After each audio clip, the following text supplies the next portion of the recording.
I feel like I lived one big era of my life and now I'm on to something completely different. And I think as someone in my mid-30s that I could have multiple circumstances like that in life just because you made a big decision.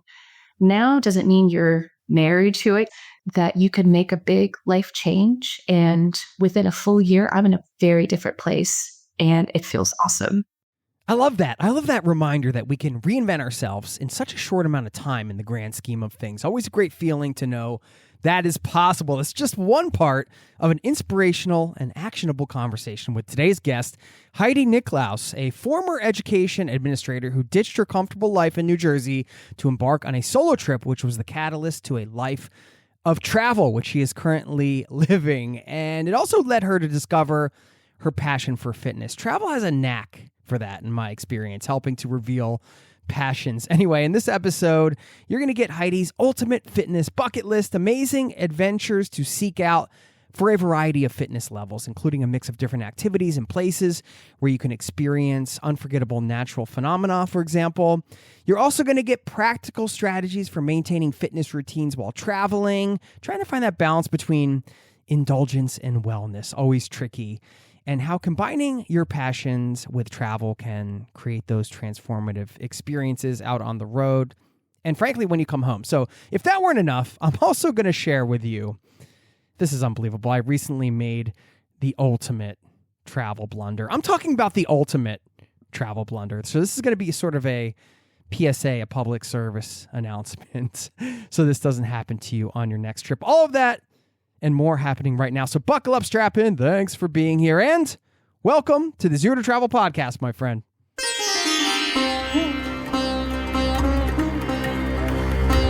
You're listening to the Zero to Travel podcast, where we explore exciting travel-based work, lifestyle, and business opportunities, helping you to achieve your wildest travel dreams.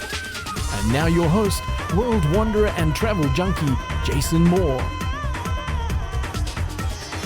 Hey, it's Jason here with ZeroToTravel.com. Welcome to the show. Thanks for being here, letting me bring a little travel into your ears today. This is the show to help you travel the world on your terms to fill your life with as much travel as you desire, no matter what your situation or experience. As you heard at the top, Heidi is here from HeidiRunsAbroad.com. You can check out her work over there. We'll link up to it. And her mission is to, quote, inspire movement and adventure. I love that. And fear not, if you're not super active. You know, Heidi, she hasn't always been a fitness nut. In fact, quite the opposite. You're going to hear about that part of her journey in this conversation. A lot of takeaways in this one. Before we dive in, don't forget to stick around on the back end. I really did make the ultimate travel blunder, and that's not an exaggeration. And I'll share that story and a bit of a warning for you, just in case you have a trip coming up, to not repeat the same mistake I did. Don't forget also over at zerototravel.com/newsletter, we have a free newsletter you can sign up for over there to keep a touch off the pod. And one last thing, I haven't announced this yet, but since by the time this show goes out, I will have announced this to my newsletter.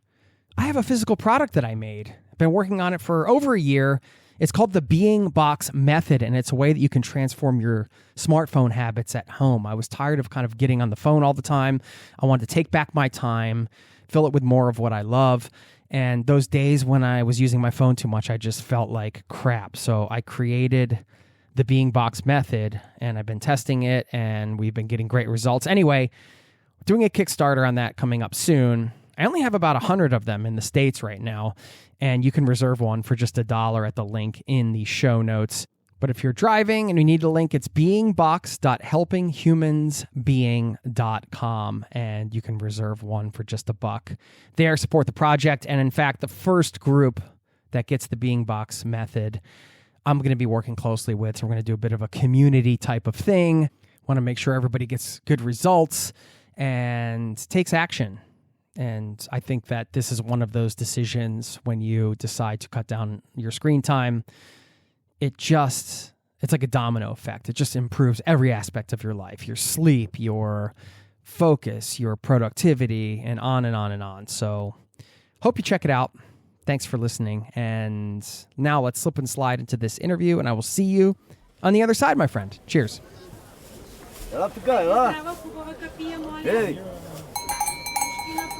Dâng cây. Heidi Niklaus, welcome to the Zero to Travel podcast, my friend. Thanks for being here. Thank you so much for having me. I appreciate you reaching out as a listener, and you kind of just, we were trading some emails, and I said, wait a minute, Heidi's got some cool stuff going on. We got to pull her onto the pod. So I appreciate you taking the time. And of course, you have this epic list for us today, which I think will be a fun thing that we can share to build the conversation around. But before we get into all that, we got to learn how you ended up in Sofia, Bulgaria. a gal from Central Jersey all the way to Bulgaria. What is going on? What do your Central Jersey folks think? Oh, man. Well, my mom misses me. Let's see. Well, I lived in Central Jersey my entire life. And so this is something very new for me, but also feels very natural.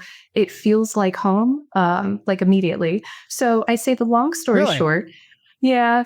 I ended up meeting a Bulgarian man. And now he's my partner. So that's the reason for the gravitational pull. But then about a year ago, when I started talking to him about the visa process, he asked me, well, do you want to live in Sofia? Do you like it here? Yeah, no, I love it. It's great. Like the people are great. I love the city. I love, honestly, not having a car. I love walking everywhere and taking the metro. I love living in Europe. It's so much fun. So from Central Jersey to Sofia, I worked in higher education for about 11 years.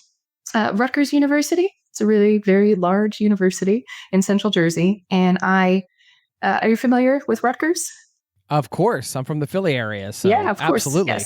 Yes. So I was in the big hub, the New Brunswick campus. And I grew up about 30 minutes driving from there. So I went to get my undergrad degree there. I stayed there for my master's degree. I worked in housing and residence life. So I oversaw the dormitories, if you will. We call them residence halls. I did that for about 10 years. And then long story short is after the pandemic, with a lot of change, I was not really able to move up when I was hoping to. And so I then actually just decided to leave. And I took a long 4.5 months solo trip, mostly around Europe. I spent 2 months in the Balkans. I tried couchsurfing for the first time. Have you ever been couchsurfing? I've hosted some people. Yeah. So I did that for 3/4 of my trip. I met this very lovely man in Sofia, who was my host. And then later I went back and he was my friend. And that was fun spending more time with him. When I got back in the States for a couple of months, I realized that I did not need all of this stuff. And so I started selling stuff on Facebook Marketplace and just downsizing a lot. And I wanted to pick one city to live in for 3 months. And, I really liked Sofia. And so I ended up going back there. And pretty quickly, like my now partner, he and I got together. And shortly thereafter, started looking in the visa process. And I think I'm finally honing in on being close to actually being able to live there full time. Because right now I've just been using all of my tourist Schengen time there and traveling when I haven't been around. Yeah, I absolutely love living there. Okay. What a story. Couch surfing. You're not the first one to, I think, find love through couch surfing. It's, when I first started traveling, couch surfing wasn't a thing. And so I kind of feel like I missed the couch surfing wave. So I got to get out and do some couch surfing at some point. But it seems like in some ways, of course, this is from the outside looking in at your story, you're from Central Jersey, as we talked about, working at Rutgers, like keeping everything local. It feels like maybe you were on that track to just stay local. Was the 4-month solo trip just like hey, I'm just going to break out, I want to go see some things? Or was the intention of that trip like open-ended in the sense that, okay, this is a 4-month trip, but this might be the start of a new version of my life? Or did it turn into that as you were on the trip? Yeah, I think leading up to that trip, even like my last full year working at Rutgers, I was an interim director, and that's the role I was hoping to keep, but just wasn't able to, just given a lot of transition. And so during that year, I was just having this itch for long-term travel, just to travel a little bit more slowly, just like why go someplace for like a week or two, come back and just, then be back in the grind, but just to spend a longer chunk of time on the road. So then when I left my job, I was wondering if I should start job searching right away. And at first it was, oh, maybe I'll travel for like a month or two. And then I said, you know what, let me just do a lot longer. And so it was, ended up being 4.5 months. And I was not sure what I was expecting to do when I got home. The last few weeks of my trip, I was starting to feel a little bit anxious. Oh gosh, do I have to go back? And should I start job searching immediately? And I think I really liked then and also like now kind of living a bit more in the uncertainty, which is very difficult, I will say, to do, especially, for a lot of folks, traditionally speaking, at least in America, love the security of you have a full-time job, you have that financial stability, you know what to expect. And I kind of liked playing it by ear. And it's nice that I was just able to, even when I was finishing up my trip. I think I'm going to maybe take more of like a gap year, just gig myself a little bit longer because I didn't feel like I wanted to jump into commit to being in one location, having a job, and that was it, and starting something new. So it was a little bit more open-ended in that capacity. Not necessarily, I was not expecting to end up within the year, I'm going to go move to Europe. Yeah, I think that's after you cut ties on certain things, like a job is a great example, and then you have that freedom and flexibility. You're like, all right, well, I have this now. Maybe I should take a bit more advantage of it because I've already, kind of cut loose. Do you want to hear another twist? Oh, yeah, sure. We love twists. Yeah. Just when it comes to, things happening in life. So I was married. And I still very good friends with my ex-husband. He actually has our 2 cats in America. He and his new partner, they actually just got a house. He texted me this video of a walkthrough of their house yesterday. And so when I was finishing up my last year working at Rutgers, he and I think, we're still in a really good place. And it was really great that I said, hey, I want to go travel for 4.5 months. I did ask him if he wanted to come with me. And he's like, oh, I should stay at my job. He did join me in Iceland for about a week and a half, which is great. But it's also during that time that I kind of felt like when I got home, we ended up having a conversation where we still love each other, but kind of felt like I think we were a little bit more best friends, which we are now. But I think we were maybe still missing something a little bit here and there. So we ended up separating. And then it was then later on, we were actually living in my mom's basement. When I worked at Rutgers, I had free housing. So I oversaw the residence halls. I had an apartment there. I had free housing for like 10 years. Very interesting lifestyle. It's not necessarily for everybody because I had college students knocking on my door crying while cooking dinner sometimes. And so when I left my job, we went to go live with my parents. We were in my parents' basement. And when I was on this trip, he was living there with my mom. And I came home and we ended up having our conversation about getting separated. We still stayed roommates for 2 months. Then I went to Bulgaria. He ended up getting another relationship. I was back in the States for 2 months. We were still roommates. And then I went to go travel more indefinitely. And then he ended up, my mom is renovating the house. So she's like, I love you, but you have to leave because they're looking to sell the house. So then he went to go live with his parents and now he's moving in with his new partner. So very interesting how life changed. Yes. But I say that that's also another layer. I get to, I'd say, be very blessed and grateful the fact that even though we were married for, 5 years, together for 8.5, that we're still like really good friends. But that was also another interesting, I'd say, transitional. There's a lot that happened in my year of being 33. A lot of transition. Okay. Wow. Yeah. Okay. Yeah. That's more than just a side note layer. Yeah. There's another big twist. Yeah. When you were going into the trip, just the last question around that, I guess I'm wondering, did you have an inkling that this was going to be a contemplative period for you for assessing your relationship? Or did you feel like, oh, we're on good terms, this is just something I need to do for myself? And then it kind of evolved into that. I'm just curious for anybody listening that's maybe part of a couple and they just feel like they want to go take a solo trip for themselves. That's not to always break up your relationship, but just if you feel like you need that space, life is short. I mean, ask for it. Negotiate it with your partner. So I left in July, I came back end of November. And so in December, that's when he and I were sitting down and having this conversation. It was about a year before where I was like, I'm not sure if this is like forever, like I think I'd be so happy with him. He treats me like a queen and like we have so much fun together. We're best friends. It was on my mind though, kind of wondering. And he and I talked a lot about this. When I went on my trip, it was something where, I was like, this is something I definitely need to do for myself. And love this man so much. How many partners would say, okay, you need to do this. I know you well enough that I think this is something you need to do. I've been talking about it for a while. Like, oh man, dude, if we didn't have our 2 cats, we'd quit our jobs and we would just buy a one-way ticket. And he's like, yeah, and then travel for the year. Like, why are you saying for a year? Anyway, so it was more just an experience I knew that I wanted to have. And I felt like I was in a space. I loved working at Rutgers. One of my cats, his name is Rutgers. I literally named my cat after the school. I ride or die, love that school. And then I ended up leaving, which was a surprise to a lot of people, but not a surprise because, they knew that I kind of just was in a position again where I couldn't really move up. And of course, she's going to go take an awesome trip. And so I felt like I really needed to do it for myself. And it was actually when we reconnected in Iceland, we had so much fun when we were together on this trip. And I think it actually was around then when I was like, I feel like this is something that we need to talk about. Because the best way I could describe it to people is that, I always hope to be in a romantic relationship where that person's my best friend, but I also want there to be some more pieces to it. And I kind of felt like he's my best friend, but I feel like there's still something missing.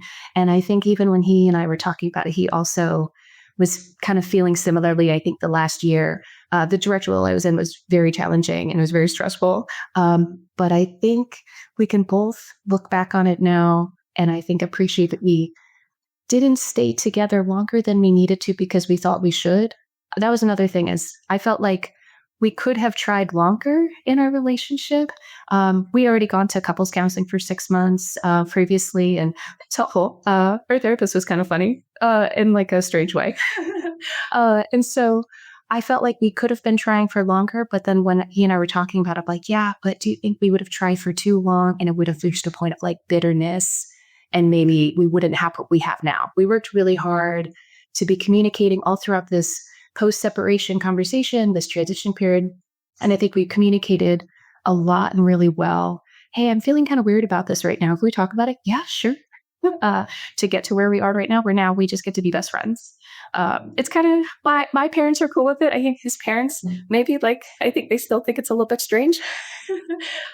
It is kind of strange. A lot of my friends think it's strange.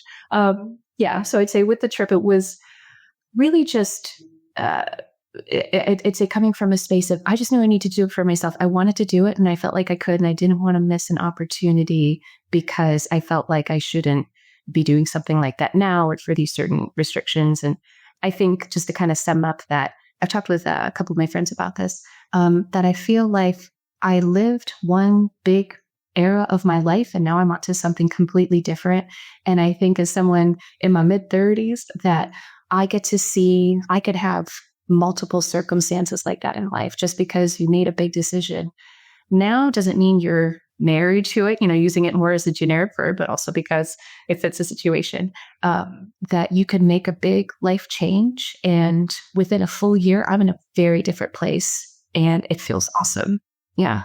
Yes, that's a great takeaway. I think that we know that, but it's also a great reminder that you can literally write a new chapter of your life at any moment. And you do. It's like a pleasure. You get to live this. You get to sort of live multiple lives within one life if you choose to. And that's a lovely thing. So let's talk fitness, which is your passion. And you've been able to combine your passion for fitness with travel, which I always love when people are able to, mash up. I call it passion mashing, I love that. The travel, the fitness in your case is the passion mashing. We're going to get into some tips and get some of your advice and of course this list, but I'm wondering what you want people to walk away from this episode with in terms of sort of like mindset, practical stuff. What were you kind of thinking as we get into this topic? I'd say first things first, seeing it briefly, like growing up, I was not healthy at all. That really changed for me very gradually, where I avoided running even when I was doing sports. I became a field hockey goalie because I didn't like to run. And then later I started trying to do a 5K. I trained for a first half marathon and then had an injury and I found group fitness. So I think just kind of going back to when you're talking about having different eras and chapters of life, that for folks that maybe kind of feel that way now, just knowing that that can also be a really big change for you, is if you feel like you want to elevate or just highlight your physical wellness journey, that you could start from now and make a really big change. And so I think for me, just over time, I've been a group fitness instructor for about 8.5 years. I absolutely love it. It's with this company called Les Mills. It's essentially fitness choreographed to music, if people are not familiar. So I teach a weightlifting class, a core class, a yoga-based class, and a mixed martial arts class. And it's all to music, which is really fun. And so I'd say for me, since I was an instructor and I had a consistent schedule, I then felt when I was traveling that I needed to be still moving. And I think I had developed this like itch for needing to have movement every few days, or otherwise I would just get very stir crazy. I will say it also came, at least back then, from a pain place of that motivation coming from like body image issues, which I know is, can be very difficult for folks. And it's something I still struggle with a little bit on the side. But I'd say that when it comes to being on vacation, a few things. One, FOMO is a really big issue. People want to go around and see all the sites. And so with that, you're squeezing in so many different pieces to an itinerary. When might you go to a gym in a foreign country, or just even find some space, physical space, literal space, like in your hotel room, to be exercising? It can be very difficult. And I think that because you're cramming so many things in, that it can be difficult to prioritize that time. And I know that a lot of times, secondly, people just want to relax, maybe when they're on vacation. So I'd say, everyone might be in a different space when it comes to how much even at home they might try and exercise, which that's already very difficult to have a routine when you're at home, just trying to be physically well, exercising and stretching and such. So I think the two things fitness-wise that I'd want to leave with folks, intentional exercise versus just being physically active to enjoy the area. If folks are inclined to intentionally exercise, I'm going to go on a run for the sake of, I want to work out. I want to go to a gym. I want to lift weights. You're really there for the purpose of exercising. That may not be for everyone abroad, but I'd say if you like going to the gym at home, it's really not that different if you go abroad. A lot of folks speak English or speak English well enough. You could use Google Translate. Hey, how much is the day pass? And you can go and you can use the equipment. And that might also be an interesting experience to see what a gym might look like in a different place. But I'd say, secondly, the one that might be more applicable to the larger audience, just finding something physically active to do to explore the area. You might be inclined to do that anyway. Like if you're going to a place where there's a lot of mountains and you like to hike, you're probably going to go hiking. But if you're in an area, like when I was in Stockholm, there's a lot of the waterways and, let's just like rent some kayaks. I mean, we could take a tour, but also, we know how to kayak. I was with my former partner. So let's, do something that's physically active, but it's like sightseeing, but, you're not sitting on a double-decker bus, driving around London. And maybe if you're out walking, take a cycling tour. I've done 2 different running tours, actually, where it was myself and the guide. Like we were running around Bucharest and it was like a private tour, but we happened to be running. But you get to see a lot more. You cover a lot more ground that way. But yeah, doing something that might be a little bit different, but actually very unique to that area. When I was in Banff in Canada, I knew I wanted to do some hiking, but I tried Via Ferrata for the first time. Do you know what Via Ferrata is? Okay. Yeah, the sort of the fixed lines. Yeah. So I think outdoor rock climbing scares me a little bit, just because there's a lot more problem solving. It's a bit more unpredictable. But I absolutely love Via Ferrata, the climbing. It's super fun. And so that's something that I can't do if I was in Central Jersey. There's no mountains on the climb on the side. Yeah. And so I think that can be one of those pieces that, whether it's an activity you might do at home, if it's an activity that's unique to that area, or just a way to really be exploring and sightseeing, that I think that's a really great way to bridge that gap. You don't have to lose your tourist time.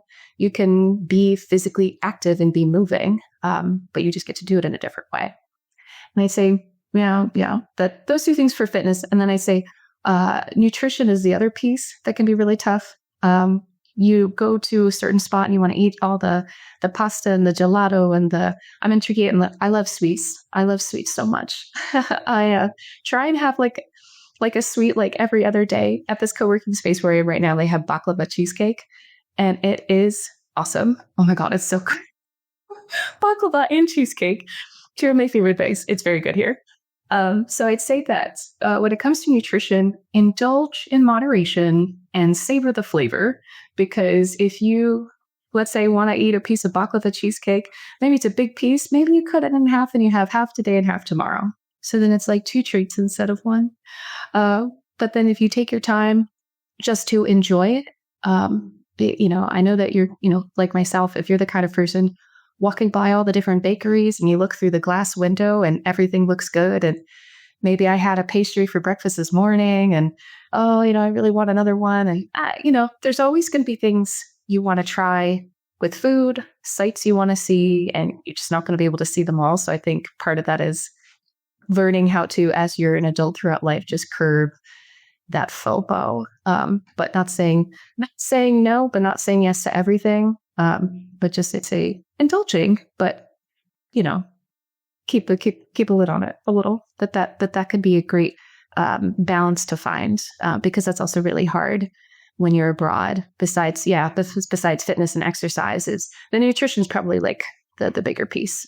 I've started to cook a lot. Yeah, but like I know it could be tough depending on where you are and what your schedule is. So yeah. But I've found that like as I've traveled a lot, I've had to learn a lot of different strategies. Of course, it sounds like, hashtag first world problems. I have to cut my cheesecake in half, and save it over 2 days. But I mean, it can be tough, I mean, it's the part of the reality. And, it's a big difference between traveling, like you said, like you did for 4 months versus 2 weeks where you feel like, oh my gosh, like I'm only, in these 1 or 2 countries or whatever it is for 2 weeks. Like I want to try every local thing. I want to sample all the things, and food, of course, is a big part of travel. So, I think we've all been there where we've, all overindulged in sampling the local flavors. But I hear you. Moderation, of course, can be super helpful. My latest indulgence is chocolate milk, because my theory is that I had a sip of chocolate milk before this podcast. I was just like, well, if I just have a couple sips of chocolate milk, maybe I won't eat a treat every day. That'll just be in just enough sugar to give me my thing. Anyway, that's my own personal struggle. We don't need to get into that. I want to get into this list, these epic fitness adventures. And I you know what?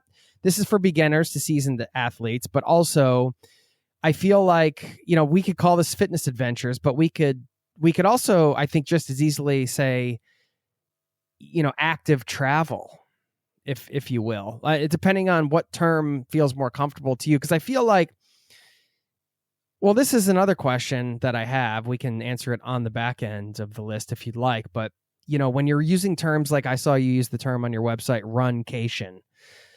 And I wonder if that matters when you're planning. If you're like, that sounds like something, like a fitness, like somebody that's really into fitness would plan, as opposed to maybe like I'm into fitness. I like to go to the gym and try to stay fit and all that, but I more resonate with this idea of active travel, like getting out and, okay, I could go for a hike today. I can do this. I can do that. Like you said, you're like sightseeing, but you're moving your body. And, although you could call it one or the other, I think the labels kind of matter, because for me, like going on a runcation, and if I didn't run enough, I would feel like I was letting myself down, as opposed to if I just showed up somewhere and it's like, I'm just going to go for a run and explore the city this way. Yeah. I think that's a really good point. I think, especially since I think how we label things, or how we maybe even label ourselves, like identity, can be a very strong sense of emotion that comes with it. So for example, like with running, if someone's like, I just want to go on some casual runs. And like, I think active travel is a great way to call it. When thinking about something like a runcation, it could be maybe for someone who, if they don't run very often, it could be kind of like a big deal for them. Or actually the whole reason why I ended up naming my my blog, my company, Heidi Runs Abroad. It's funny now because I'm running away to Europe, but that's not the real reason behind it. It was actually because I ran a marathon in Norway. It was actually the Midnight Sun Marathon up in Tromsø. And I planned the whole trip around that marathon. I knew for several years I wanted to run a full marathon. I'd done some halves. A full marathon is going to be a lot harder. It was like a second job training for it. And so I went to Google. I was like, where are the coolest marathons in the world? And I ended up coming across this one. And for various reasons, I picked that one. The terrain is pretty flat. It's a destination. I'd never been to Norway before. And then also is the two cool factors of it happens at night, but it has the midnight sun, the 24/7 daylight. And I was like, oh, awesome. That's super cool. And so for me, like I'd say sometimes with maybe like a label, it can feel more of like a big deal, like a big celebration of your training or something your body can do, something maybe you thought you couldn't achieve before. So I think it really kind of depends. Like maybe if someone is like, I'm going to go to some place in particular because I want to sign up for a certain race or do some runs in that area to really explore. And maybe that can be a bit more of a motivator for them if that's something they call it. But I think a lot of folks, definitely resonate with like active travel. Like it's just a bit more general, a little bit more casual, and I'm just trying to move a little bit more when I'm on vacation. Yeah. I love that. I think you nailed something great there because that, like my neighbor did that. They had the New York City Marathon as their bucket list. And so they're like, well, we're going to New York. We booked flights to New York. We have a hotel. This is part of our, we got married this year. This is like one of the gifts we're giving ourselves. And I think that's true for, I can only speak for myself, but although I go to the gym and things like that, I often have to drag myself. It's not like my natural instinct to be like, whoa, go on, let's get my running shoes on. I'm going to head, it's just like, it's a bit of a struggle, but I do it because it's just, I know it's good for me. And, and once I get out, I'm all good.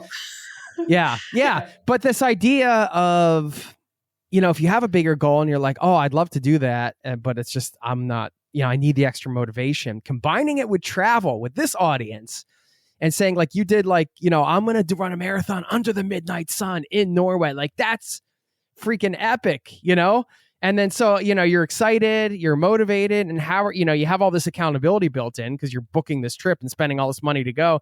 How are you not going to like go for it with the marathon? Like, it's just like, it's going to make you kind of go all in. And that's, there is something to that. I think when you're combining travel with something like this, I think that can be super helpful. But let's get into the list. I imagine as we go through this, we're going to hear some of your favorite off the beaten path destinations for fitness or well-being or active travel or whatever you want to label it. Yeah. Give us kind of the overview and how you structured this list and what, a little bit of context, and then we can dive in. Yeah, absolutely. So I have 7. I have 3 honorable mentions. If there's time for that. Yes. And so I'd say with the 7, I was thinking about it recently, and at first I'd say, I don't think I would rank them in any particular way, but I will rank my number 1 because I stand by it. It is actually one that I have done. 3 of them I've done, 4 of them I have not, but now they're actually on my list. I tried to think of a variable amount of how many days it might take, how strenuous it might be. If you have to really, does the average person maybe have to train for it, or maybe they can more or less show up and enjoy it, and also including a variety, so it's not just 7 that are just hiking. So try to have a variety. That sounds awesome, Heidi. Yes, I'm excited. All right. So maybe you can just off the cuff as we go through. You mentioned the strenuous factor. After you share it, maybe you can give us your like 1 to 5 rating in terms of how strenuous you would say it is. All right. Okay. All right. Let's dive in. I can't wait to get to your number 1. Okay, so I'll finish with my number 1. So the others I'd say are in no particular order offhand. So I'd say, so number 7, going back 7 to 1, I put hiking the Inca Trail. When I was thinking about off the beaten path versus things that are very popular and touristy, I was being pulled in a few different directions for ones that are very popular. I have not hiked the Inca Trail. I have been up to Machu Picchu. I did take the bus, the switchbacks up, but I did hike down a little bit, and it is quite strenuous. And so I put that one on there because when I think about even my own experience of being there, going to the Sun Gate and watching the sunrise, for folks who are not familiar, if you're hiking up the Inca Trail, when you get to the Sun Gate, that's where you get up and over, where you can first look down and see Machu Picchu. And when I think about how I was up there at the Sun Gate and I could look down and see Machu Picchu, and I could see hikers coming up through the Sun Gate. Yay, congrats, you made it. They're huffing and puffing. Oh, you're awesome. Yay. They look so tired. They're booking to get up there so they could get there by sunrise. And when you think about this, not only this incredible site that people travel to, but I think the idea of hiking all the way up there, you get a whole different perspective of why is this up here? I think it's one thing to go up and to visit, but then the fact that it almost feels so wildly out of place. And the ruins, the structure is just absolutely incredible. And so I think if you are busting your butt to go up there, that if out of all of the things on my list, that is one of the more traditional touristy ones. But I think that out of all the ones I could think of, that I would put that one on the list. It's epic. Standing there and looking at Machu Picchu, it's epic. I mean, there's a reason why a lot of people go. There are sort of some more off the beaten path trails to the actual ruins you can take. But yeah, I love it. All right. Yeah. All right, give us your next one. Okay, so the next one, I had mentioned I've done Via Ferrata 4. So Via Ferrata, the highest one is in Malaysia, which when looking at it, it is at a very high elevation. You get to be like above the clouds. And it does look pretty wild being on the cliffs. For folks, if you're not quite as familiar with Via Ferrata, yes, like sometimes there might be suspension bridges. A lot of times people picture the iron rungs that are built into the cliffside, where you might be walking across them, you might be climbing up them like a ladder. What I love about Via Ferrata, I will say, in comparison to outdoor rock climbing, it's a lot more accessible because professionals designed this route. They tell you basically exactly where to put your foot, where to put your hand, whereas with outdoor climbing, you're kind of looking up and try to find a crack and a ledge and such.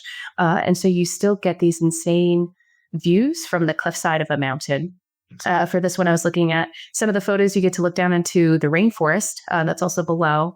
And so I think when it comes to Via Ferratas, there's a lot in the world. I know Switzerland has some good ones. I did one in Kosovo, actually. I specifically went there because I could do it unguided.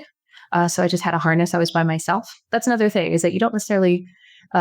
The concept, if you're familiar with how to do it and you feel safe, you don't necessarily need a guide because you just follow the trail more or less. You're not really going to get lost. But I think for people who like to go hiking and have never really tried climbing before, that this could be something that's a very adrenaline pumping, gives you fantastic views, and you're still up in the mountain area. Okay. Yeah. It's like rock climbing light, but also you're getting the adrenaline. Yeah. Are you actually hooking in when you're doing Via Ferrata? Do you have a harness? You are. And, Yep. Okay. You have the helmet, you have the harness, you have the 2 clips. So they make sure that you know properly how to clip in and out. So that way you're always attached to the rock face. Right. Okay. Very good. Cool. I love that you're including Via Ferrata as and just, if people are still like, what is Via Ferrata? And they're listening. Yeah, it's exactly what you describe. It's fixed lines up a mountain or some steep area. You can imagine, like you said, iron ring ladders or like places you can hold on and kind of like climb up steep areas. It's sort of all fixed in a way.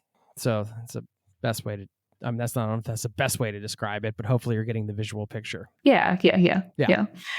It's like climbing, right. And it's not, I wouldn't say it's like obstacles, but like, there's these attachments where you know exactly where you're supposed to put your hands and your feet. Yeah. If your interest is piqued and you search around, you can see some of the pictures. Yeah. Online. Yeah. All right. So I wanted to include a water sport. So I did put kayaking. I put glacier kayaking in Greenland. When I think about being out on the water, different places in the world, different countries. I've seen Greenland pop up recently, I think within the past year, like, that's another top destination coming up. So there's some interest in Greenland. But I think kayaking, I did do kayaking under the midnight sun when I was in Tromsø, and that was really awesome. But I think if you're going to be out on the water, what are some cool things you can see out there? And the first thing that came to mind is glaciers. Nice. Yeah. Love that. Mm-hmm. All right. Number 4. Number 4. All right. So I did mention Midnight Sun. I will say, so the one that I did do, I would put down the Midnight Sun Marathon. When I think about fitness feats, and especially ones where you do have to train something that is more challenging, if anyone is ever interested in running a full marathon, I had someone ask me recently, a former colleague, she just ran her first half marathon. She posted on Facebook, hey, for folks that have done a full marathon, is it that much harder? Like, is it a lot harder? Yes, it's so much harder. Oh my gosh, it's so much harder. I mentioned before, it felt like a second job. It really did. Like, my entire Sunday was devoted to a long run. I would make sure I get enough sleep, make sure I have the proper breakfast, the proper lunch. I stretch and warm up thoroughly, run for a few hours, stretch a lot, eat a lot, sleep a lot. Like, that was my entire day, for training for like 3 months. And so for the Midnight Sun, there's a lot of really cool marathons in the world. But I found that the sights were so beautiful, just the scenery, getting to see, there's the water and the bridge and the mountains. And I love the fact that this particular marathon is flat. I'd say the terrain is very flat. There's some that would be quite hilly. And so when thinking about if someone's interested in running a marathon, the Great Wall of China has a marathon, but maybe if you're super hardcore and that's not your first one, I think that having, you want to think about the altitude, the terrain. And so I feel like that this is a great one. Folks maybe haven't gone up above the Arctic Circle, and the Midnight Sun is such a cool experience. I know a lot of folks beforehand, I had never heard of the Midnight Sun. I'd heard of the Northern Lights, Aurora Borealis. But when thinking about where you can go to see certain natural phenomena, that one is so energizing. 11 p.m., midnight, 1 a.m. If you're looking at the sun, it's like setting, but it's a golden hour, but then it just stays golden hour and then it just gets light again. It is incredible. And I think the fact that it's so energizing is fascinating. Yeah. So I put that one on there. Oh, that's awesome. And you're giving people an excuse to maybe come through Oslo. So then we can grab a coffee or something. Yes. No, that's great. I'd never heard of this. And, there is something, I will say, the Norwegian air is very fresh. So you have that going for you too when you're out there soaking up that delicious Norwegian air. Okay. Yeah. Yeah. Okay. By the way, we'll link up to that website. It's msm.no. for the Midnight Sun Marathon, msm.no. Mm-hmm. Yeah. Okay. Going back to hiking. So this one I have also done the Peaks of the Balkans Trail. So on my 4.5 month trip, I ended up featuring this multi-day hike. I saw it randomly in a travel blog the year before. I had it pinned on my to-do list. One day I would tackle. It's like 9 days of hiking. It's like 10 days. The first day is just kind of getting there. And so I was like, I'm going to do these 10 days. I didn't end up doing all of them. I ended up doing 6 days of hiking. I ended up getting a little bit sick. There's a really, really bad storm when I was at like the highest elevation. And I made it through a couple of other days, but then I had to call it. So the Peaks of the Balkans Trail, what makes it really awesome, 2 different reasons. One, it gets you to go through 3 different countries. You are in Albania, you cross into Kosovo and Montenegro, you flew back into Albania. And the border crossings, you do need to make sure you have your border permits in case anyone's there and asks for them. But you don't need to show your passport. Your passport does not get stamped. You're literally hiking on the trail. I remember using my Maps.me app, and I could see the border was coming up. And I get to the dotted line, and I'm looking around on the trail. There's like no one else around. There's 2 big rocks. I think that just kind of indicate they had some painting on them, some markings on them. I think this is the border crossing. Literally just walk into another country. And that happens multiple times throughout the trail. And so I think it's so fascinating that you could just be walking and all of a sudden you're in another country. And then you loop back around. Yeah, that's really cool. And the views are awesome. Everyone, when they would see my pictures when I did this hike, are you in Switzerland? It looks so pretty. You get the Switzerland views, but it's not touristy and it does not cost as much. And yeah, you can do it for as many days as you want. A lot of people will do just the first 2 days. So you start in Shkodër, Albania, and then you get a ride up to Tef. And there's some waterfalls, and so you can hike out and back. And then a lot of people that hike to Valbo, which is a really nice hike. You get to go up and across over a ridge and get some really fantastic views. And then most people might just do that in a weekend. But if you want to keep going, on the third day, you keep going, and that's where the crowds disappear. If there are any other people that are around, I saw a lot of people here and there. I went during like more the peak time, right at the end of August. And so if you see, some folks, the third day, I saw, I think maybe 10 people over the course of 9.5 hours. Oh, and I was by myself. Oh, yeah. And another thing that was cool about this, I ended up finding this self-guided tour company. So there's a tour company. You can have a guide, you can have a group, but they also have an option to do it self-guided. So I had the tour company lay out all of the logistics. They booked all of the guest houses for me. They gave me all of the directions in the map, but I had to show up and, okay, you start at this guest house. Okay, how you by yourself? Go walk to point B. I did all the hiking. I get there. At the guest house, they had my reservation. They gave me dinner. They got me breakfast in the morning. They packed my lunch. Okay, Heidi, go walk to point C. And so it was really cool. So cool. Yeah, this sounds amazing. I liked that. Yeah, I'd say that you can, in a lot of different circumstances, whether you choose to go with a guide, more of a private tour, more of a big group, if you want to do something by yourself, but with extra support, or if you just want to plan everything, I'd like that. There's a lot of different opportunities to do certain adventures, but with some different levels of support. This is so cool. I've never heard of it. I just bookmarked it for my bucket list. Bookmark tab, Peaks of the Balkans.com. Can you give people just an idea roughly of, I know there's different ranges, like you said, but how much were you paying for like this, all these logistics to be taken care of? Do you remember? I think, it was a couple of years ago when I booked it. If I remember correctly, I think I maybe paid the company like 200 euros to do everything.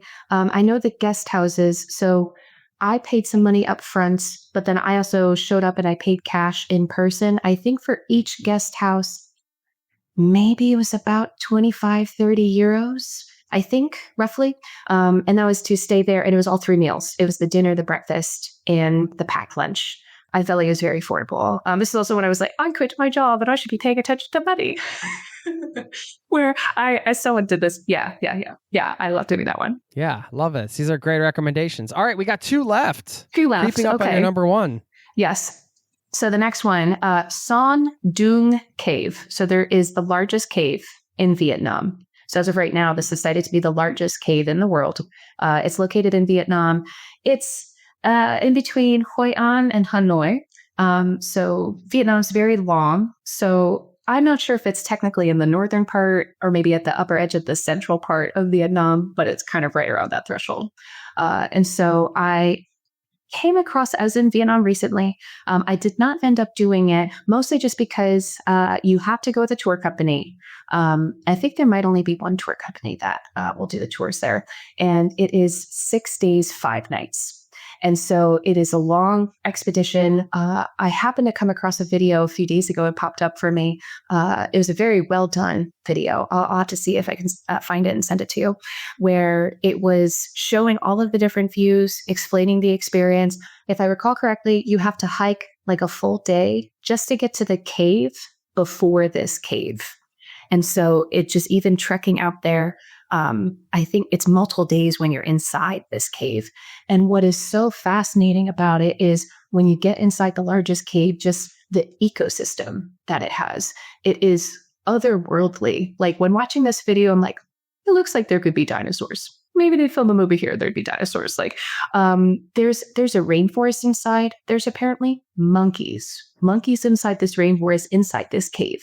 There's fog and clouds and such that filter through. At some points, you're walking through some water. You got to be careful of leeches. I saw that. I was like, oh, no. I put it on my list. I want to do it. But yeah, it seems So interesting. So I'd say that lengthwise, duration-wise, it is a larger time commitment. But I'd say, based on, strenuous activity, that it's not like you're climbing up and down mountains for multiple days. But that one seems very fascinating. I think it was only a little bit before. No, it was 2013, I think, when they, if I recall correctly, like the Guinness Book of World Records, they officially establishes like the largest cave in the world. So it was only discovered shortly before that. I can't even imagine the cool factors of being there and wondering, are there even animals here or insects and bugs that maybe people have just never seen before? So if you want to go to some place that is very undiscovered, it seems like that's a really good place to go. Amazing. Yeah. All right. What an epic list. Living up to its name. Yeah. All right. What you got for our last one? Number one, I will put the one that I've done. So the overnight volcano hike, Acatenango in Guatemala. And really just because I put that on everyone's list. It is a bit tough. It is very steep going up. It's hard on the knees going down. You get to see in the distance another volcano erupting like all the time. Like there's the volcano Fuego in the distance. You're climbing Acatenango and the volcano Fuego in the distance. Every 20, 30 minutes, it's erupting.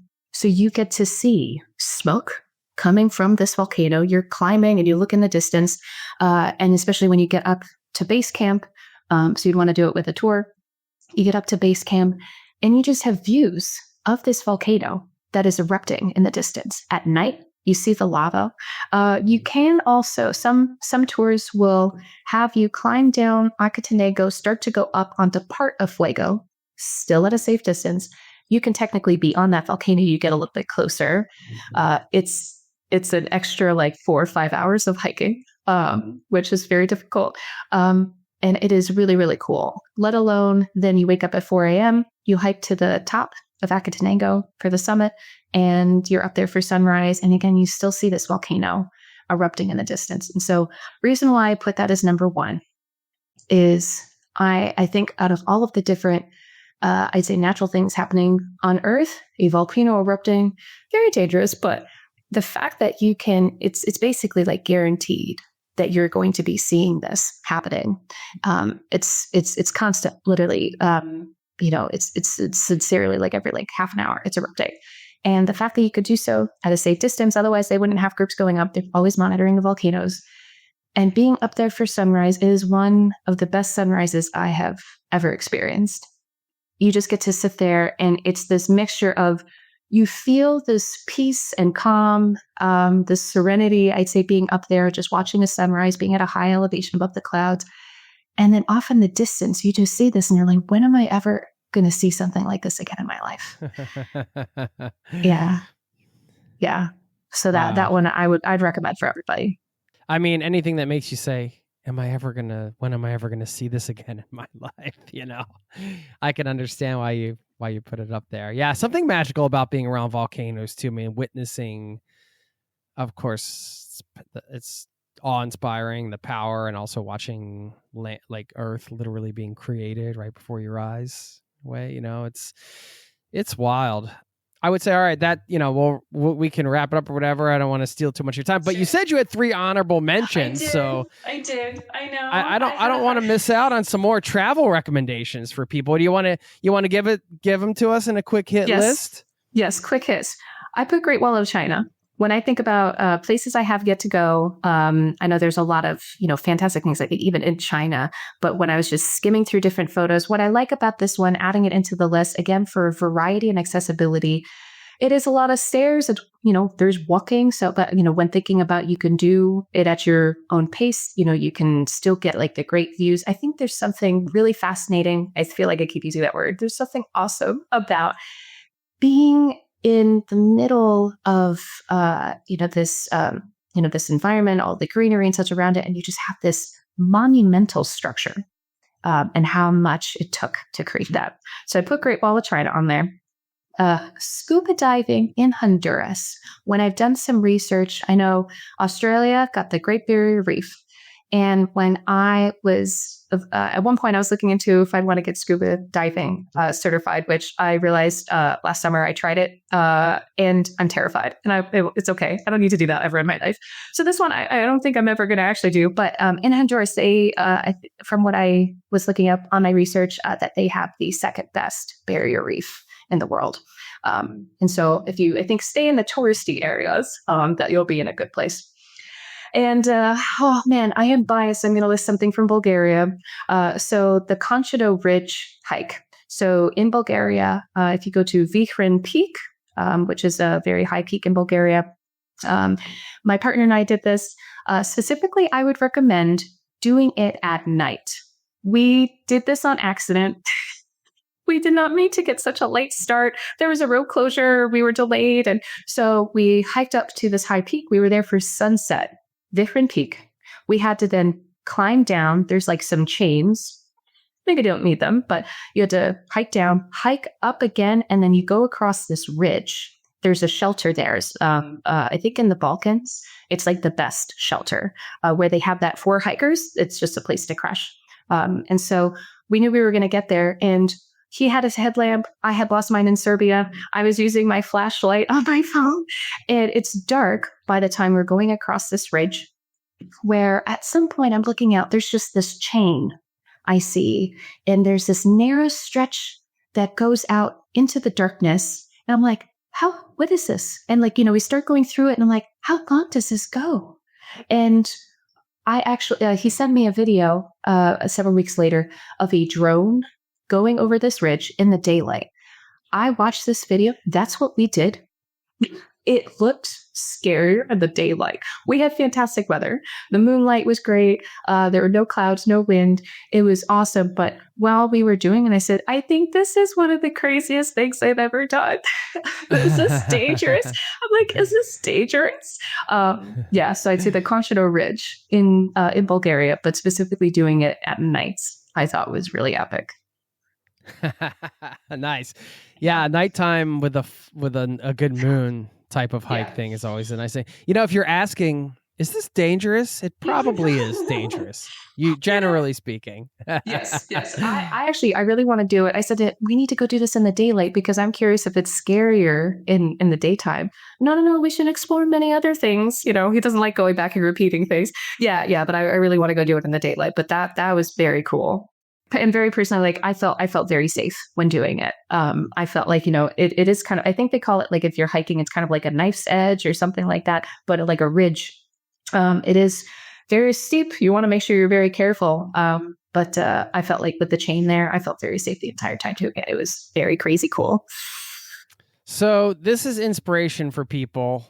Just to kind of summarize this, I think to put a bow on this episode, you have something called a fitness bucket list.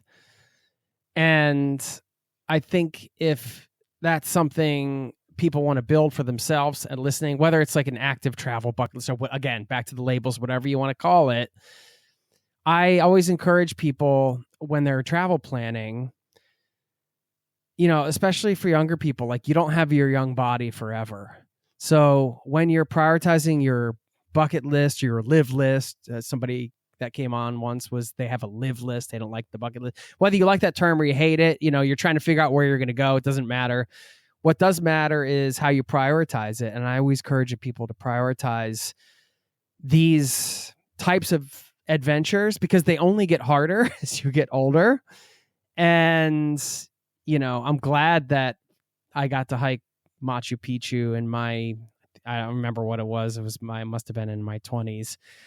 As opposed to if I had a go now, of course I could still do it. I would imagine, but again, you have your body at different ages. Everybody's body's different, but of course, generally speaking, it's easier to kind of do crazier adventures when you're younger.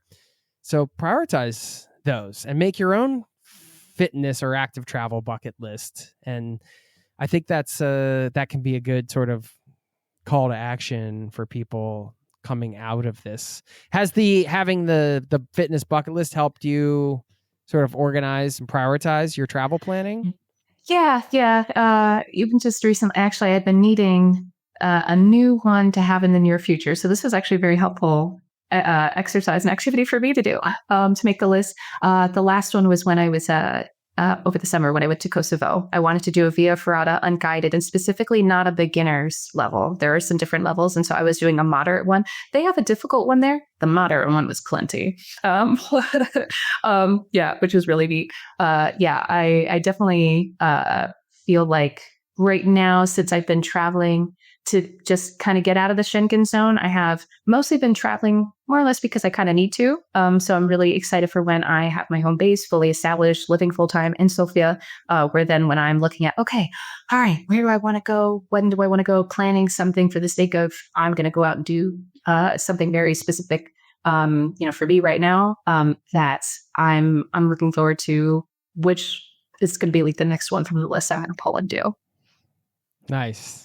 Awesome. And if people want to check out your work, of course, Heidi Runs Abroad.com will link up to it. I know you do some variety of things there, including physical wellness coaching geared towards what you call routine disrupted travelers, which is, almost every traveler, I think. Our routines are totally whacked out. What anything else you want to share around what you do and where people can find you? Go for it. Yeah. So I hopefully in the near future, I should be like officially publishing my page for my wellness coaching. I do virtual yoga. So for folks that want to try yoga, I take on private clients. And so I'm I say flexible when it comes to wherever you are, whatever time zone you're in. I'm sure we can make it work. And then I have my blog, and also I have my newsletter. So I have my newsletter. I call it the Monday Momentum, that goes out every 2 Mondays. And so every other week, and I always put different travel inspirations, some different tips on like fitness and nutrition and wellness. I'd say my general musings of where I'm at in life and things on my mind. And I'm a very big, I'd say sharer, but I'm an oversharer. And so I really love getting to speak out into existence to whomever might be listening, and just getting some conversations going about, I'd say, wellness and anything travel related. And I absolutely love you. Said use like a passion nation. That's my jam. I absolutely love this. Yeah. Awesome. Well, congratulations on everything you've managed to do with your own relocation abroad and building up your business and everything like that. And then, of course, we appreciate you taking the time to share your knowledge in this fun list that I think gives us a lot of travel inspiration, and definitely some things here. I've literally already texted my wife the peaks of the Balkans Trail and the Midnight Sun Marathon, which I've never run a marathon before, but if I was ever going to do one, that would be a pretty cool way to do it. Anybody else out there? We're looking for some accountability buddies, get in touch. Maybe it's a next year thing. Who knows? Feel free to reach out like Heidi did. If you're listening, you feel like you could provide value to the community. I so appreciate, Heidi, that you reached out and we got to trade emails and I got to kind of dive and see what you do. And then you took your time to come on and share your professional knowledge around fitness and travel and everything. So thank you so much. Yeah, thank you. And we'll stay in touch. Chat soon. Sounds good. Cool. Thank you. All right. Cheers. Ciao.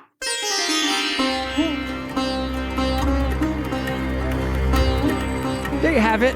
That was a fun one. Thank you to Heidi once again for stopping by the show.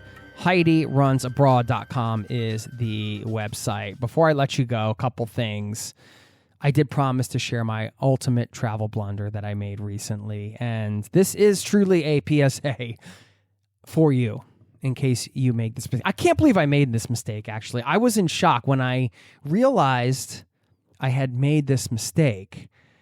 Have you ever just seen something and you just you can't actually believe, your brain can't process what your eyes are seeing and you're like, no, this can't be right. Something must be wrong.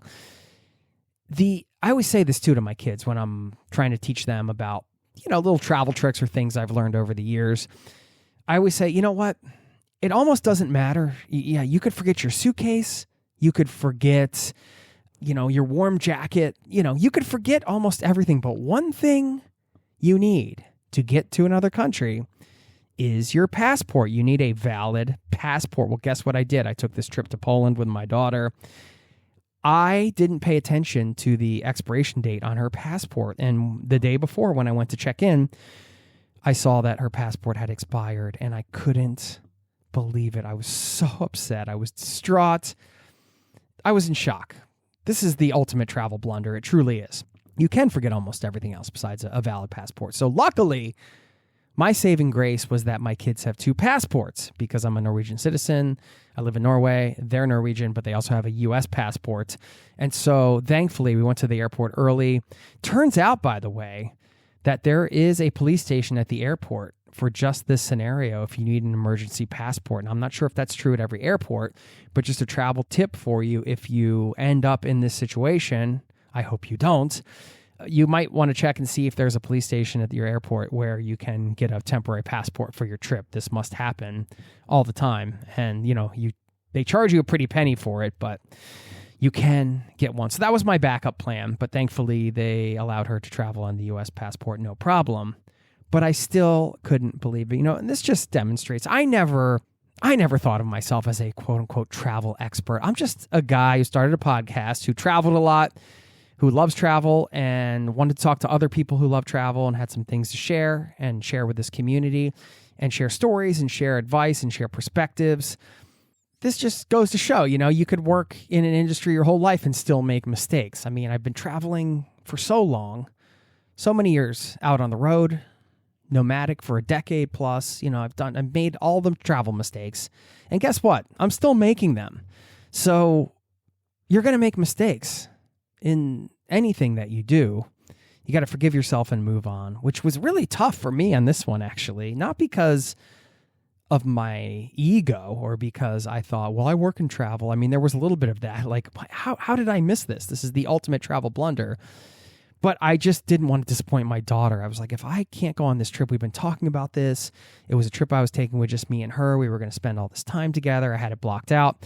And I was just petrified that we weren't going to be able to do it. How disappointing that would have been for me and especially for her. So thankfully, we were able to pull it off. And yes, I do have an appointment to renew her passport. So anyway, public service announcement there. Make sure your passport's up to date, and it has to be 6 months up to date. Like if you're traveling and you're within a 6 month of it expiring, that's not going to work. So make sure your passport's up to date. Okay. Now, I'll leave you with a quote on movement, being in motion. And it's this: consciousness is only possible through change. Change is only possible through movement. That is Aldous Huxley. Thanks for listening. I'll see you next time. Peace and love to you and yours. Cheers. This podcast has been brought to you by ZeroToTravel.com. Ideas and advice to make your travel dreams a reality.